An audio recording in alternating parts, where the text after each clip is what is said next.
मेरी किसी दोस्त ने अ, एक बहुत मुश्किल सवाल पूछा है। उन्होंने कहा कि मैं जीते जी ये पता करना चाहता हूँ कि डेथ के बाद क्या होता है। तो इसका कोई उपाय है?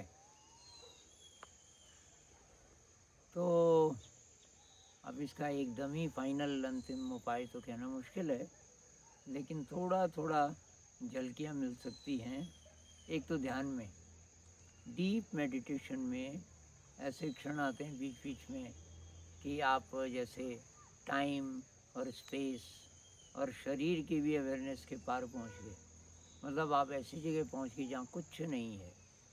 तो उन क्षणों में ऐसा लगता है कि ये मेरा असली घर है, जहाँ कुछ नहीं है, न शरीर है न मन है। तो जब हम मर जाएँगे तो क्या मरेगा? ये शरीर ही तो मरेगा। तो वो जो अनुभूति है गहरे ध्यान में, वो कन्विंस कर सकती है कि डेथ के बाद ऐसा ही होता होगा शायद, जैसे मैं अभी महसूस कर रहा हूँ। एक आपको झलकी मिल सकती है लूसिड ड्रीम में। जब ड्रीम में, सपने में आपको पता चल जाए कि ये सपना है और तब वो एक्सपीरियंस बहुत ही कमाल का है। तो उस समय आपको आश्चर्य होता है कि मैं तो कहीं लेटा हुआ हूँ, मैं तो सोया हुआ हूँ, तो ये कौन-सा शरीर है? इस समय मैं उड़ रहा हूँ आसमान में। मुझे अक्सर ऐसा होता है, लूसिड ड्रीम हुआ तो मैं उड़ता हूँ और उड़ते-उड़ते ध्यान करता हूँ। तो एक तो दृश्य होता है बहुत सुंदर और मैं मन को देखता जाता हूँ कि मन में कोई विचार ना हो।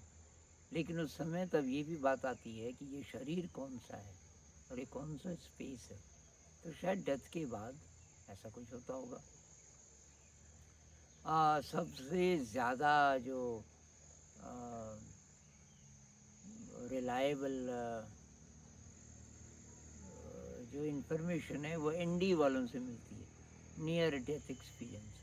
ये जो कुछ देर के लिए लोग मर जाते हैं और फिर ज़िंदा हो जाते हैं 5-7 मिनट के बाद, इन पर बहुत स्टडीज़ हो चुकी हैं।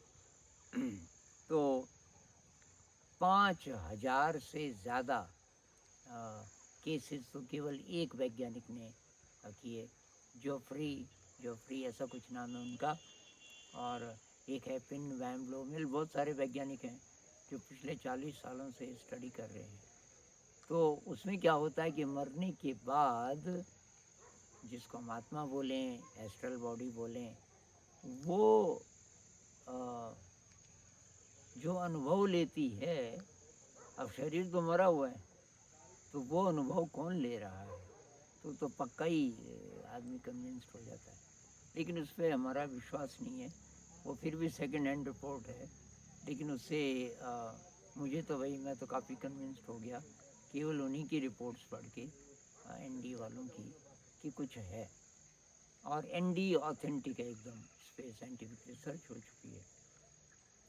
लेकिन पर्सनल एक्सपीरियंस की जहाँ तक बात है, मेरे ख्याल से सबसे रिलायबल है मेडिटेशन। आप ध्यान में गहरे जाइए और जो बीच-बीच में ऐसे क्षण आते हैं स्पेस और टाइम के बियॉन्ड, उस समय पता चल जाता है कि यही डेथ के बाद होता होगा। ऐसा आपको अंदर से लगता है। तो वो शायद सबसे अच्छा एक तरीका है ध्यान का।